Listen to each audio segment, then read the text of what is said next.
తాకట్లో ఉన్న మీ బంగారాన్ని విడిపించి ఆ రోజు ఆన్లైన్ రేటుకి కొంటాం. Sharma gold company. నమస్కారం, వెల్కమ్ టు సుమన్ టీవీ. నేను గీతాంజలి. ప్రస్తుతం మనతో పాటు ప్రముఖ జ్యోతిష్య పండితులు, శ్రీచక్ర పీఠం వ్యవస్థాపకులు, సుమన్ టీవీ ప్రేక్షకులందరికీ ఎంతో సుపరిచితులైన బ్రహ్మశ్రీ ప్రదీప్ జోషి గురువు గారు ఉన్నారు. వారితో మాట్లాడదాం. గురుగారు నమస్కారం అండి. శ్రీమాత్రే నమః. మిథున రాశి వారికి ఎలా ఉండబోతోంది 2026? మిథున రాశి 2026. వీళ్ళు ఈ 3 డైలాగులు బాగా గుర్తుపెట్టుకోవాలి. చెప్పండి. గుర్తులేదు, తెలీదు, మర్చిపోయి మర్చిపోయా. అన్నిటికీ ఇదే రియాక్షన్. ఎవరేమైనా తిట్టినా సరే నవ్వండి, కోప్పడ్డా నవ్వండి, డోంట్ రియాక్ట్ అని చెప్తాను. మిథున రాశి వారు ఈ సంవత్సరం డోంట్ రియాక్ట్. మీరు ఎంత రియాక్ట్ అవుతూ మీకు అంత నష్టం. తిన్నామా, పడుకున్నామా, తెల్లారిందా. మిథున రాశి మీ డైలీ రొటీన్స్ పని చేసుకోండి. తిన్నామా, పడుకున్నామా, తెల్లారిందా. ఎందుకు నేను ఇంత క్లియర్గా చెప్తున్నాను అంటే, మిథున రాశి వాళ్ళకి ఈ సంవత్సరం అహంకారం బాగా వస్తుంది. విపరీతమైన అహంభావం పెరిగిపోతుంది. అహంకారం మిమ్మల్ని కిందికి పూర్తిగా దోచేసి తొక్కి పెట్టేస్తుంది. మీకు శత్రువు ఎవరో కాదు, మీకు మీరే శత్రువు. అంతే. కాబట్టి మిథున రాశి వారికి ఈ సంవత్సరము అంతగా బాగా లేదు. ఓకే, కాకపోతే ఒక్కటి మంచిగా ఉంది. ఏముంది అని అంటే, ఖర్చులు బాగా జరుగుతాయి. విపరీతమైన ఖర్చులు అవుతాయి మిథున రాశి వాటికి.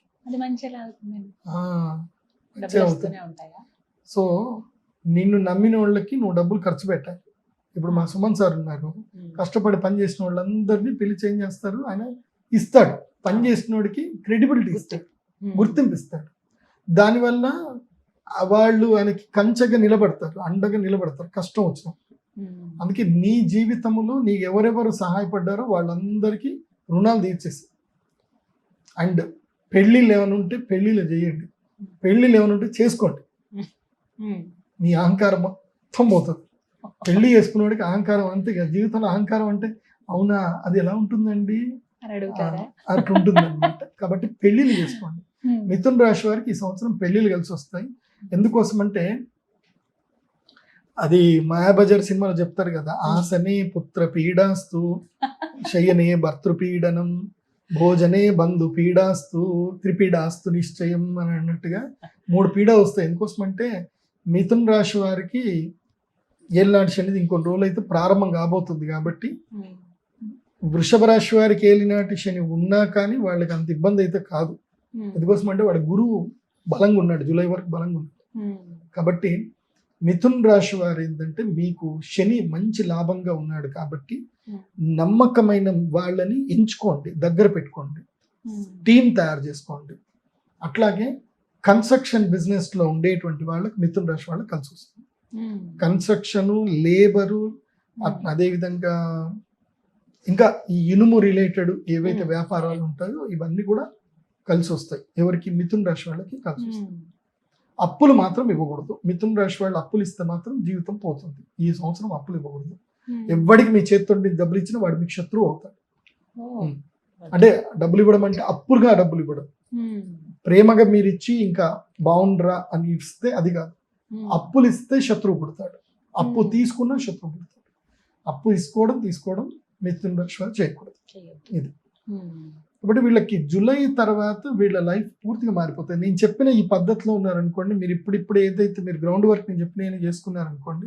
ఇంకోటి మిథున రాశి వాళ్ళు ఏం చేయాలంటే, నేను తిన్నావా పడుకున్నావా తెల్లారిందని కామ్గా ఉండమని కాదు. ఏంటంటే రీసెర్చ్ చేయాలి, బిజినెస్ రీసెర్చ్ చేయాలి, టూర్లు ఎక్కువగా కొట్టాలి, టూర్లు తిరగాలి, అటు ఇటు అన్ని తిరిగి కొత్త బిజినెస్లు ఏమున్నాయి ఏం కథ అని అన్నిటి మీద రీసెర్చ్ చేయాలి. నెక్స్ట్ జూలై 24 కాగానే జోషి గారికి ఫోన్ చేసి, గురూజీ మీరు చెప్పినట్టుగా రీసెర్చ్ అయిపోయింది, మా షాప్ ఓపెనింగ్ చేస్తున్నా, మీరు రావాలని నాకు చెప్పాలి. నేను వచ్చి నేను షాప్ ఓపెనింగ్ చేసి కొబ్బరికాయ కొట్టిస్తాను మీకు. కాబట్టి మిథున రాశి వారు నెక్స్ట్ ఇయర్ టార్గెట్ ఏంటంటే, వరలక్ష్మి వ్రతం రోజు మీరు మీ సొంత షాపులో మీరు వరలక్ష్మి వ్రతం చేయాలి, దీపావళి పూజ చేయాలి, మీ దుకాణం ఓపెన్ చేయాల్సిందే. ఇది మిథున రాశికి టార్గెట్ చెప్తున్నా. సో అది చేసుకుంటే తర్వాత ఉంటుంది, మంచి ధనయోగం ఉంటుంది. గురుడు కర్కాటక రాశిలోకి రాగానే ధనయోగ సిద్ధి కలుగుతుంది. మొత్తంగా 2026లో ద్వాదశ రాశులకి ఈ విధంగా ఉండబోతోంది. ధన్యవాదాలు. నమస్తే. శ్రీమతి.